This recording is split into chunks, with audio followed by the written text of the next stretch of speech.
오늘 일본은 3개 품목 수출 규제 조치를 해제하고 한국은 WTO 제소를 철회하였습니다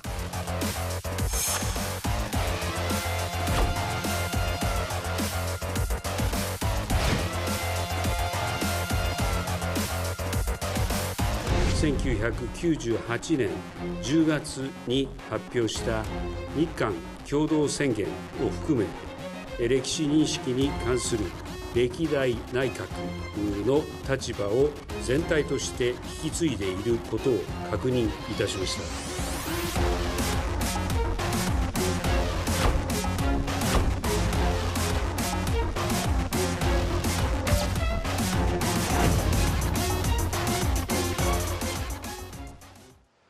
자, 어제 한일 양국 정상이 어떤 하루를 보냈을지 저희가 영상으로 짧게 한번 점검을 해드릴까요? 1박 2일로 일본에 방문한 윤석열 대통령 어제 하루 바쁜 일정을 소화했죠.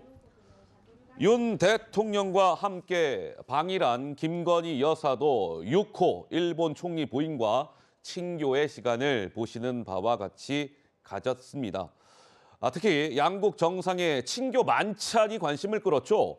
유명 식당에서 부부끼리 시간을 보냈는데 일본 관례상 부부 동반 만찬은 드문 일이라고 합니다.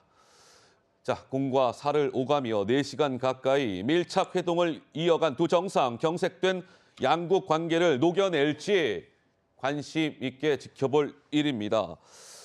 자, 오늘 전문가가 나오셨어요. 조양현 국립외교원 일본연구센터 교수께서 나오셨는데요. 자, 지금 영상을 쭉 한번 돌이켜 봤는데 우리 교수님께서는 어떤 부분이 가장 좀 인상이 깊으셨습니까? 이번에요? 네, 이번에 여러 가지 윤석열 대통령과 기시다 총리 간의 여러 가지 일정, 그리고 부부 동반 만찬, 그리고 김건희 여사와 6호 여사와의 만남 등 쭉 보면서 어떤 부분이 가장 좀 특징 포인트라고 보셨습니까? 예, 이번에 부각되지는 않았지만 네. 과거사를 윤석열 대통령께서 개인적인 결단으로서 해결책을 제시했다는 게 저는 인상적이었습니다. 그동안 12년 그리고 특히 2018년 이후에 한일 관계가 이것으로 꽉 막혀 있었거든요. 예. 근데 이번에 정상화한 계기를 만들었다는 게 그리고 그 핵심이 되는 과거사에 있어서 우리 국민들 사이에는 이론도 있을 수 있겠지만 예. 그렇지만 고육지책으로 개인의 선택 리더십에 의해서 제시를 했다라 하는 부분이 저로서는 인상적이었습니다. 근데 교수님, 윤석열 대통령과 기시다 총리 간의 만찬이 어제 2차례 진행이 됐잖아요. 한 번 하고 또 그 경양식 집에서 2번 또 이렇게 2차례 만찬을 했는데 이게 정말 뭐라고 그래야 될까요? 좀 특별하게 일본도 윤 대통령을 맞이했다. 좀 이렇게 볼 수 있는 겁니까? 2번 만찬을 했다. 어떻습니까? 그렇죠. 예. 트럼프 대통령이나 바이든 대통령 같이 일본 총리가 개인적으로 친분 관계를 유지해야 할 필요가 있다라고 생각했을 때는 그러한 경우가 준비가 되죠. 예를 들어서 일본에서는 이걸 오모테나시라고 하는데 네. 직접적으로 식사를 하면서 개인적인 친분 관계를 쌓는 기회가 되는 것이죠. 그리고 저렇게 지금도 화면에 나오고 있습니다만 이 일본 관례상 부부 동반 만찬이라는 게 특별한 경우 아니면 일본은 저렇게 부부 정상들 부부 동반 만찬 같은 걸 잘 안 한다면서요? 그렇죠. 아주 드문 케이스라고 봅니다. 그러면 예를 들면 뭐 트럼프 미국 대통령이라든지 뭔가 특별하게 예우할 만한 손님을 만났을 때만 저렇게 부부 간의 정상 만찬을 갖습니까? 그렇죠. 근데 일본은 왜 그렇습니까, 그러면? 우리의 경우도 예. 국빈 방문이라든가 또 이 사무적인 방문이라든가 여러 방문의 형태가 있습니다만 그렇게 식사를 일정에 집어넣는 경우는 많지 않다고 봅니다. 그렇군요. 예. 자, 그렇다면 이번에 이제 한일 간의 정상회담도 있었는데요. 한번 그래픽을 한번 보시죠. 안보 분야에서는 지소미아가 이제 정상화된다. NSC 차원의 한일 경제 안보 대화가 출범한다. 경제 분야를 놓고 보면 아이고 이거 얼마나 말 많고 탈 많았습니까? 반도체 핵심 품목 수출 규제 해제, WTO 불공정 무역 행위 제소 취하, 정상 교류, 한일 정상 셔틀 외교 재개.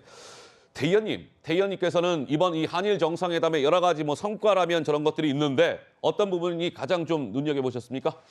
저는 이런 이야기를 좀 하고 싶습니다. 지금 어제 대통령의 일정을 소환 이후에 모든 지금 언론의 초점이 얻은 것은 뭐고 또 뭐 준 것은 뭐냐 이렇게 주고받기식으로 여기에 지금 초점이 쏠려 있는데 지금 윤석열 대통령의 지금 이 한일 관계 어제 방문을 쭉 보면 그러면 대통령으로서 국가 원수로서 이번뿐만 아니라 향후 네. 미래지향적으로 한일 관계를 어떻게 가져가려느냐 대통령이 가지고 있는 철학은 과연 뭘까 이런 점을 좀 더 전 부각하고 싶은데요. 대통령이 일본 방문 전에 이제 저희가 최고위원으로 됐기 때문에 당 지도부와 만찬이 있었습니다. 만찬이 있었는데 그 당시 대통령님이 뭐라고 말씀하시는가 하면 본인은 한일 관계를 1대1로 주고받기식으로 가져가지 않겠다.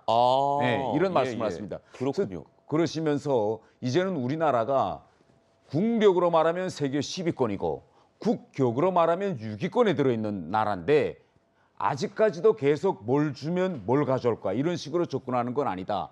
이렇게 말씀하셨고 그래서 과연 대통령께서 그러면 한일 관계를 이 방문 전과 후를 어떻게 가져갈 거냐 봤는데 바로 대통령께서 일본에 출발하기 전에 여미리 신문과 기자 인터뷰를 했습니다. 예. 거기에서 일본에 떠나기 전에 한 방 날렸는데 뭘 날렸는가 하면 구상권을 행사 안 하겠다. 구상권을 행사하지 않겠다. 예, 이걸 이렇게 이야기했습니다. 예. 그리고 지금 일본 방문이 지금 진행형인데요. 총체적으로 보면 대통령은 이런 생각을 가지고 있는 것 같아요.